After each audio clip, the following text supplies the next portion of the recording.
Hi my dear friends, मेरा नाम रिजवान अहमद है और आप देख रहे हैं कोड्स फॉर यू। तो चलिए शुरू करते हैं। आज का हमारा जो क्वेश्चन है वो है x minus y plus z is equal to 4, 2x minus 8y plus 8z is equal to -2, minus 6x plus 3y minus 15z is equal to 9। ठीक है, इसको भी हम किससे सॉल्व करेंगे? इसको भी हम क्रैमर रूल से सॉल्व करेंगे। ठीक है, जो हमारी सीरीज शुरू है, मैंने 2 क्वेश्चंस पहले इसमें किए हैं, अगर आपने देखे तो देख सकते हैं, जिसमें हमारे पास अगर मैट्रिक्स डिटरमिनेंट ऑफ ए हमारे पास 0 आता है तो हम उसको फर्दर सॉल्व नहीं करते। तो उन दोनों क्वेश्चन में डिटरमिनेंट ऑफ ए 0 आया था, इसलिए उसका फर्दर सोल्यूशन था। लेकिन इस क्वेश्चन में आप देखेंगे हमारे पास डिटरमिनेंट ऑफ ए 0 नहीं आएगा, तो हम उसको फर्दर किस तरह सॉल्व करेंगे। ठीक है, तो सबसे पहले हमने इस क्वेश्चन को मैट्रिक्स फॉर्म में लिखना होता है। ठीक है, The matrix form of the given function is, ये हमने क्या किया, यहाँ से x के साथ 1 होता है, हमने 1 ले लिया, 2 फिर हमने ले लिया किधर से, हमने ये देखें 2x है तो हमने यहाँ पे 2 ले लिया, -6 हमने इसके साथ लिया। ठीक है, फिर y है तो -1 हमने ले लिया, -8 ले लिया, यहाँ से हमने फिर +3 यहाँ से ले लिया हमने, z के पास से 1, 8 एंड -15 यहाँ से लिया। ठीक है, तो ये हमारे पास हो गया x1, ये हमारे पास हो गया x2 और ये x3 की वैल्यू। ठीक है, हमने ये फाइंड आउट भी करनी है, x1, x2 और x3 को सॉल्व करके इनको। फिर हमने ये वैल्यूज लिख ली है 4, -2 एंड 9। ठीक है, in symbolic form we have, हमारे पास सिंबॉलिक फॉर्म क्या होती है, a x is equal to b। ठीक है, ये हमारे पास x और b बोल्ड है क्योंकि ये वेक्टर होते हैं। ठीक है, हमने a का डिटरमिनेंट फाइंड करना है, ये हमारे पास a है, ठीक है, ये हमारे पास b है और ये हमारे पास x होता है। तो अब हमने क्या है, हमारे पास फार्मूला है क्रैमर रूल के अकॉर्डिंग। ठीक है, xi is equal to determinant, dt ये डिनोट कर रहा है डिटरमिनेंट को। ठीक है, xi is equal to determinant of ai b क्यों लिखे हमने, अब हम इसको फार्मूला इसका जो है इसके अकॉर्डिंग हम मैट्रिक्स बनाएंगे। ठीक है, determinant of a where i is equal to 1 2 3 up to n। ठीक है, तो हमारे पास जबकि ये 3x3 मैट्रिक्स है तो हम इसको सिर्फ 1 2 3 तक लेंगे, यानी कि हम ये जो ai है तो हम a1 a2 a3 यानी xi को भी इस तरह x1 x2 x3 इस तरह करके जाएंगे। अब हमारे पास a क्या है इस मैट्रिक्स से, ये मैट्रिक्स जो है ये हमारे पास a का है। ठीक है, ये जो आप देख रहे हैं 1 ये वाला 3 का ये मैट्रिक्स हमारे पास a का है एंड b का हमारे पास ये वाला मैट्रिक्स है। ठीक है, अब जो हमने बात की है कि ये फार्मूले के अकॉर्डिंग हमने जो इसको बनाना है aib। ठीक है, aib का मतलब क्या है, ये जो b का हमारे पास कॉलम है हमने इसको यहाँ पे रिप्लेस कर देना है A1 के कॉलम से। ठीक है, A1 का मतलब है A का जो फर्स्ट कॉलम है ये वाला। ठीक है, ये A का ये फर्स्ट कॉलम है, इसको रिप्लेस कर दो किसके साथ, B के कॉलम के साथ। ठीक है, तो ये आप देख सकते हैं हमने इसको रिप्लेस कर दिया 4 -2 9। ठीक है, बाकी एज इट इज हमने लिखा है -1 -8 3 1 8 15, ये हमने एज इट इज लिख दिया। सिमिलरली इसी तरह हमने क्या करना है A2, आपने ये चीज देखनी, यहाँ पे जो पॉइंट होगा वैल्यू होगी ना A1 A2 A2, आपने वही नंबर कॉलम, यानी कि अब यहाँ पे 2 है तो ये 2 नंबर कॉलम है हमारे पास। ठीक है, तो ये देखिए यहाँ पे हमारे पास ये वैल्यू थी, हमने इसको अब रिप्लेस कर देना है A के जो हमारे पास मैट्रिक्स है इसमें हमने इसको रिप्लेस कर देना है। तो 4 -2 और 9 हमने लिख दिया, बाकी 1 2 -6 यहाँ से आ गया, 1 8 और -15 यहाँ से एज इट इज आ गया। सिमिलरली इसी तरह हमने A3 के लिए करना है। ठीक है, तो A3 के लिए हमारे पास क्या है 1 2 6। ठीक है, -1 -8 एंड 3, यहाँ पे अब ये थर्ड नंबर कॉलम में हमने क्या करना है, रिप्लेस कर देना है इससे 4 -2 और 9 से। ठीक है, अब जब हमने ये तीनों कर लिए प्रोसेस, तो इसके बाद सबसे पहला जो हमारा प्रोसेस होता है वो होता है डिटरमिनेंट ऑफ a। हमने a का डिटरमिनेंट फाइंड करना होता है, अगर ये आता है 0 तो हमारे पास वहीं पे क्वेश्चन स्टॉप हो जाएगा, अगर 0 नहीं आता तो हम फर्दर उसको सॉल्व करेंगे। तो डिटरमिनेंट ऑफ a हमने फाइंड करना है, तो हमारे पास देखें डिटरमिनेंट ऑफ a हमने लिखा, डिटरमिनेंट ऑफ a हमारे पास अब ये a का जो मैट्रिक्स है ये वाला हमने ये लिख देना एज इट इज, इसमें हमने b को अभी इंक्लूड नहीं किया। ठीक है, हम सिर्फ a की बात कर रहे हैं। तो a का हमारे पास क्या है 1 2 -6 -1 -8 3 1 8 -15। ठीक है, ये हमारे पास है a के मैट्रिक्स। अब हमने क्या लिखा, एक्सपेंडिंग बाय रो 1। ठीक है, आप इसको लाजमी नहीं है कि आप इसको रो 1 से करें, आप इसको रो 2 से, रो 3 से, C1 C2 C3 किसी से भी कर सकते हैं, आपके पास आउटपुट एक ही आएगा, लेकिन अंडरस्टैंडिंग आपको जरा इजी हो जाएगी रो 1 से अगर आप करेंगे। तो सबसे पहले हमने क्या करना है, हमने ये रो 1 से जब हम कर रहे हैं इसको एक्सपेंड, तो हमने 1 ले लेना है। अब 1 लेने के बाद हम क्या करेंगे, हम ये स्किप करेंगे फर्स्ट रो फर्स्ट कॉलम को हमने स्किप कर देना, हमने फिर इनकी क्रॉस मल्टीप्लीकेशन करनी है जो बाकी बचेगा, ठीक है। तो ये -8 -15 यहां से आ गया। अच्छा, अकॉर्डिंग टू फंक्शन हमारे पास फार्मूले कि यहाँ पे माइनस होता है फिर इनके बीच में, ठीक है। तो अब हमने क्या करना है, हमने 3 × 8 ये हमने लिख दिया एज इट इज, ठीक है। फिर यहाँ पे हमारे पास जब एक स्टेप गुजरता है हमारे पास ये इसका होता है कि प्लस माइनस फिर प्लस, ठीक है। जब हम इसको सॉल्व कर रहे होते हैं तो हमारे पास फर्स्ट जो हम रो 1 के जरिए करते हैं उसके हमारे साथ इसके जरिए करते हैं प्लस, फिर ये माइनस, फिर ये प्लस हमारे पास आता है, ठीक है। तो अब हमने क्या करना है, हमारे पास अब यहाँ पे प्लस क्यों आ गया, यहाँ पे तो फार्मूले में माइनस है, क्योंकि ये देखें आप, हमने जब एक्सपेंड कर रहे हैं तो हमने अब ये वाला स्टेप लेना है। तो ये वाले के लिए हमारे पास -1 है, -1 × माइनस इज इक्वल टू +1। अब हमने जब ये लेना है तो हमने क्या करना है, फर्स्ट रो को तो हमने स्किप करना है, लेकिन अब हमने सेकंड कॉलम को स्किप करना है। और किसकी मल्टीप्लीकेशन करनी है, हमने ये 2 को मल्टीप्लाई करना है -15 के साथ, -6 को मल्टीप्लाई करना है हमने 8 के साथ, ठीक है। तो ये देखें 2 मल्टीप्लाई बाय -15 माइनस जो फार्मूले का है -6 × 8 ये आ गया। फिर हमारे पास है +1 जो मैंने आपको कहा ये प्रोसीजर के मुताबिक +1 आ गया। यहां से अब हमने ये वाला 1, यहाँ पे जो वैल्यू होंगी आपने उसको लिखना है, ये नहीं कि आपने सिर्फ 1 को ही लिखना है। यहाँ पे अगर 2 है, यहाँ पे 3 है, यहाँ पे 4 है, आपने उसी को लिखना है, ठीक है। आगे हमारे पास क्वेश्चंस में आएंगे, आपको समझ लग जाएगी। तो ये 1 हमने लिखा। अब हमने क्या करना है, अब हमने जो हमारे पास ये है रो 3 कॉलम 3 और ये रो 1 को हमने स्किप करके हमने 2, अब हमने ये क्रॉस मल्टीप्लीकेशन करनी है ये वाली, ठीक है। 2 को 3 के साथ, -6 को हमने -8 के साथ। तो ये देखें 2 मल्टीप्लाई बाय 3 माइनस, ठीक है, फार्मूले का -6 × -8। हमने अब क्या करेंगे 1, अब ये देखें -8 × -15 हमारे पास 120 पॉजिटिव आता है, क्योंकि माइनस माइनस हमारे पास फिर प्लस हो जाता है। तो 120 माइनस हमारे पास फार्मूले का 3 मल्टीप्लाई बाय 8 24। अब ये हमने प्लस लिख दिया, 1 हमने लिख दिया। 2 multiply by -15 is equal to -30 plus, अब प्लस क्यों है, -6 मल्टीप्लाई बाय 8, ठीक है। तो हमारे पास 48 माइनस आते हैं, लेकिन -48 multiply by minus is equal to +48। आपने प्लस माइनस में कंफ्यूज नहीं होना, ठीक है। +1, और आपने इसमें मिस्टेक भी नहीं करनी, बहुत ही केयरफुली आपने प्लस माइनस को हैंडल करना है, वरना आपका क्वेश्चन गलत हो सकता है, एक नेगेटिव से या एक पॉजिटिव से, ठीक है। तो 1 2 3 6, ठीक है, माइनस, अब ये देखिए -6 × -8, तो ये हमारे पास +48 आता है। +48 × माइनस ये जो बाहर का है, तो -48 इस तरह आ गया।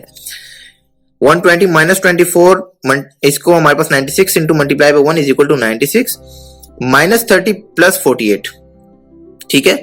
तो आपने प्लस का साइन यूज करना होता है, तो हमारे पास इससे 18 multiply by 1 is equal to 18। अब 6 -42, तो -42 इससे आएगा हमारे पास, ठीक है। तो हमारे पास डिटरमिनेंट ऑफ ए क्या आ गया, हमारे पास 72 आ गया डिटरमिनेंट ऑफ ए, यानी कि ये क्वेश्चन फर्दर सॉल्व हो सकता है जिस तरह मैंने आपको बताया था, ठीक है। तो फर्दर इसको सॉल्व करते हैं हम। ओके, तो अब हमने क्या करना है, अब हमने डिटरमिनेंट ऑफ A1 को हमने सॉल्व करना है, ठीक है। A1 को हमने अब कहां से लिया, जो मैंने आपको कहा था, हमने B का जो हमने कॉलम है उसको रिप्लेस कर दिया हमने फर्स्ट कॉलम के साथ, ठीक है। यहाँ पे मैंने आपको ये देखें 4 -2 9 -1 -8 3 1 8 -15, जो मैंने यहाँ पे A1 का हमने लिया है, ठीक है। इस कॉलम को अब हमने इस मैट्रिक्स को हमने सॉल्व करना है। तो सेम वही प्रोसेस हमने करना है, ठीक है। अब यहाँ पे देखें, जैसे मैंने आपसे कहा था, जो वैल्यू होगी आपने वही लेनी है। अब यहाँ पे हमारे पास क्या है, 4 है, मैंने 4 लिखा, ठीक है। 4 लिखने के बाद अब ये हमने स्किप कर देना है, हमने इनकी क्रॉस मल्टीप्लीकेशन करनी है, ठीक है। मैंने पिछले स्टेप में आपको ब्रीफली जरा एक्सप्लेन किया था, यहाँ पे मैंने जरा डायरेक्ट कर दिया, ठीक है। -8 × -15 इज इक्वल टू 120 पॉजिटिव आता है, ठीक है। बस 3 × 8 और माइनस जो अपना बीच में है, ठीक है, वो लग गया, +1 अब क्यों आया, मैंने आपको कहा था हमारे पास यहाँ पे माइनस होता है फार्मूले के अकॉर्डिंग, और -1 × माइनस इज इक्वल टू +1, ठीक है। 30 -70, अब क्यों हमने ये रो 1 और ये हमने कॉलम 2 को स्किप कर देना है, तो हमने ये -2 × -15 8 × 9, ठीक है। तो -2 × -15 इज इक्वल टू +30 आता है, और 9 × 8 हमारे पास 72 आता है, और माइनस फार्मूले का आ गया। अब सिमिलरली हमने 1 ये वाला ले लेना, ठीक है। ये 1 लेने के बाद हमने क्या करना है, हमने इस कॉलम को स्किप करना है और इस रो को, ठीक है। तो हमने इनकी क्रॉस मल्टीप्लीकेशन करनी है, -2 × 3 -6, 9 × -8, तो हमारे पास -72 आता है, और जो माइनस यहाँ पे पहले का होता है तो उसके जरिए हो जाता है +72, ठीक है।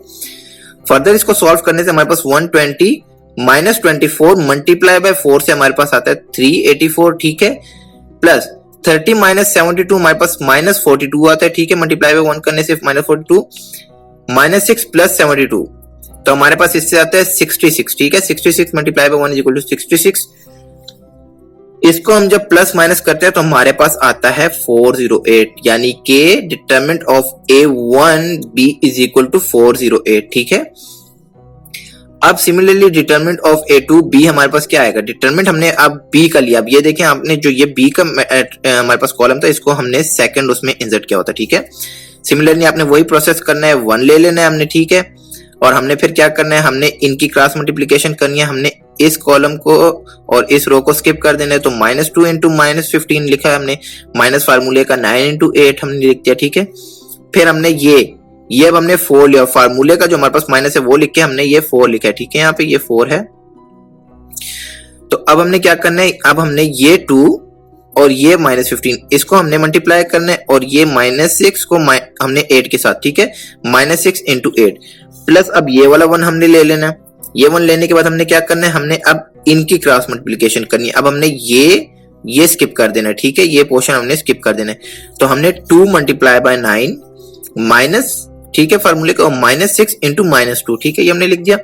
अब हमारे पास क्या आता है कि 30 माइनस 72, इसको सॉल्व करते हैं तो -2 multiply by -15 equal to 30 minus 72 यहां से आ गया हमारे पास, ठीक है, -4 ये आ गया, 2 multiply by -15 is equal to -30 plus -6 into 8 हमारे पास क्या आएगा, -48 multiply by minus equal to +48 plus 1 आ गया हमारे पास, 2 multiply by 9 is equal to 18 -6 into -2 is equal to +12 minus 12 minus multiply जब होगा तो -12 आ जाएगा, ठीक है। इसको जब हम सॉल्व करेंगे तो हमारे पास -42 यहां से आएगा, -72 हमारे पास इससे आएगा। जब आप इसको माइनस करके 4 से मल्टीप्लाई करेंगे तो आपके पास यही आएगा, ठीक है। 6 हमारे पास यहां से आ गया, इनको ऐड करने से हमारे पास क्या आता है -108, ये हमारे पास किसका आ गया, ये हमारे पास डिटरमिनेंट ऑफ A2, ठीक है, डिटरमिनेंट ऑफ A2। सिमिलरली हमने डिटरमिनेंट ऑफ A3 फाइंड करना है, तो वही प्रोसेस करना है, हमने 1 ले लिया, 1 लेने के बाद इन दो की क्रॉस मल्टीप्लिकेशन करेंगे, ऊपर की ये स्किप हो जाएंगे, ठीक है, -8 इंटू 9 -3 इंटू -2 प्लस अब हमने ये वाला ले लिया, क्योंकि यहाँ पे -1 आ रहा है तो हमारे पास ये प्लस में कन्वर्ट हो गया। तो हमने अब कौन कौन से करने, हमने ये 2 और इस 9 को करना है, और इस -6 को हमने इस -2 के साथ करना है, 2 इंटू 9, ठीक है, -6 इंटू -2 हमने लिख लिया, फिर +4 हमने ये वाला ले लिया। अगेन हमने अब ये कॉलम और इस रो को हमने स्किप करना है, तो हमने अब क्या करना है, 2 इंटू 3 हमारे पास ये 2 इंटू 3 और ये -6 इंटू -8, ठीक है। इसको सॉल्व करने से अब क्या आता है, 1 लिख लिया, -72 यहां से आ गया, प्लस हमारे पास -2 into 3 is equal to -6 minus multiply by minus is equal to +6, ठीक है। यहाँ से 2 multiply by 9 18, -6 into -2 is equal to +12 multiply by minus is equal to -12 plus 4 हमारे पास यहाँ से आ गया, 2 इंटू 3 इज इक्वल टू 6 -48, ठीक है, -48 क्यों, -6 into -8 is equal to +48 multiply by minus is equal to -48। यहाँ से हमारे पास आता है -16, इससे +6 हमारे पास यहां से आ गया, -168 हमारे पास यहां से आ गया, -228 हमारे पास आ गया डिटरमिनेंट ऑफ A3, ठीक है। तो अब हमारे पास जो फार्मूला हमने लगाया था for I is equal to 1, हमने जो ये फार्मूला हमने यहाँ पे लिखा था, ठीक है, हमारे पास जो फार्मूला है इसके जरिए अब हम सॉल्व करेंगे, ठीक है, क्रैमर रूल का। तो ये अब हमारे पास क्या है, xi हमने फाइंड करना है, x1 फाइंड करना है, xi है तो हमने अब xi इज इक्वल टू 1 है तो हमने x1 is equal to determinant of A1B determinant divide by determinant of A। तो A1 हमारे पास आया था 408, ठीक है, ये आप देख सकते हैं हमारे पास 408 आया था, और डिवाइडेड बाय 72 जो हमारे पास डिटरमिनेंट ऑफ A आया था हमारे पास वो 72 आया था, ठीक है। अब हमने ये लिख लिया 408 डिवाइडेड बाय 72, ठीक है, इसकी ये वैल्यू आती है। अब x2 की हमारे पास क्या आती है, x2 हमने इसका कहा determinant of A2 divided by determinant of A, ठीक है, तो -108 डिवाइडेड बाय 72, ठीक है। For I is equal to 3, अब x3 is equal to determinant of A3 divided by determinant of A, ठीक है, is equal to -228 divided by 72, ठीक है। Answer written as an order triple, ठीक है, क्योंकि हमारे पास ये 3x3 है तो हम कहते हैं ट्रिपल में। Answer written as an order triple. हमने क्या लिखना है 408 डिवाइड बाय 72 कॉमा लगा के -108 डिवाइड बाय 72 यहां से आ गया, फिर कॉमा लगा के -228 डिवाइड बाय 72। अब हमने इसको क्रॉस चेक करना है कि हमारा आंसर जो है वो सही है या नहीं है। ठीक है, तो क्रॉस चेक करने का मेथड हमारे पास क्या होता है, rechecking that the answer is correct और नॉट। हमने क्या करना है, हमने x1 जो हमारे पास 40872 हमने यहां से लिया है, ठीक है, हमने इसको सॉल्व करना है। तो इससे हमारे पास आता है 5.666। ठीक है, इसी तरह x2 के हमारे पास -108 डिवाइड बाय 72 है, तो इसके साथ हमारे पास क्या आता है -1.5। ठीक है, जब आप इसको सॉल्व करते हैं x3 हमारे पास क्या आता है, x3 से हमारे पास आता है -3.166। ठीक है, -3.166 हमारे पास आ गया। तो अब हमने क्या करना है फ्रेंड्स, हमने जो इनकी वैल्यूज आई है ना उनको हमने रो 1 में लिखना है। ठीक है, हमने यहाँ पे इनके साथ मल्टीप्लाई करना है, हमने चेक करना है।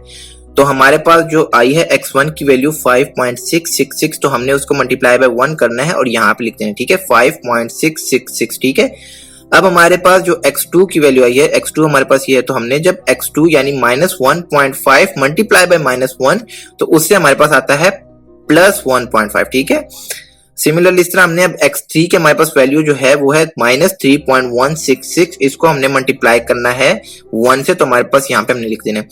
आप इसको किसी में भी लिख सकते हैं, अगर आपने देखना आप कहते हैं आप रो 2 से करना चाहते हैं, ठीक है, या रो 3 से करना चाहते हैं, तो आपने फिर क्या करना है 5.666 मल्टीप्लाई बाय 2 करना है। ठीक है, मल्टीप्लाई बाय 2 करना है और -1.5 मल्टीप्लाई बाय -8 करना है। ठीक है, और -3.166 मल्टीप्लाई बाय 8 और फिर अपने इस वैल्यू के साथ चेक करना है। तो अभी हमने रो 1 के साथ किए, तो अब हमने क्या करना है 5.666 प्लस 1.5। ठीक है, इसको प्लस करके -3.166। ठीक है, जब आपने ये करना है तो आपके पास आएगा आंसर 4। ठीक है, आपके पास मस्ट राइट साइड जो है वो लेफ्ट के इक्वल आनी चाहिए। ठीक है, लेफ्ट एंड राइट आपस में इक्वल आनी चाहिए कि आप इनको ऐड करें तो आपके पास ये आंसर आए। ठीक है, सिमिलरली अगर आप कहते हैं आप रो 2 को चेक करना चाहते हो रो 2 से, तो आपने फिर जिस तरह मैंने आपको कहा इससे मल्टीप्लाई करेंगे तो आपके पास फिर -2 आंसर आना चाहिए। अगर आप रो 3 से करेंगे तो फिर 9 आंसर आना चाहिए। तो ये हमारे पास चेक करने का प्रोसेस है कि हमारा क्वेश्चन जो है वो एक्यूरेट है, हमारा आंसर भी एक्यूरेट है। ठीक है, तो होपफुली आपको समझ लग गई होगी। किसी किस्म की कोई कंफ्यूजन है तो आप मुझसे कमेंट बॉक्स में पूछ सकते हैं, मैं इंशाल्लाह आपको रिप्लाई करूंगा। तो देखते रहिए कोड्स फॉर यू। अगर तक आपने मेरा चैनल सब्सक्राइब नहीं किया तो सब्सक्राइब करके बेल आइकन को प्रेस करना ना भूलें ताकि आपको लेटेस्ट वीडियोस मिलती रहें सॉफ्टवेयर इंजीनियरिंग के रिलेटेड। ठीक है, मिलते हैं अपनी नेक्स्ट वीडियो में, तब तक के लिए अपना ख्याल रखिए। अल्लाह हाफिज।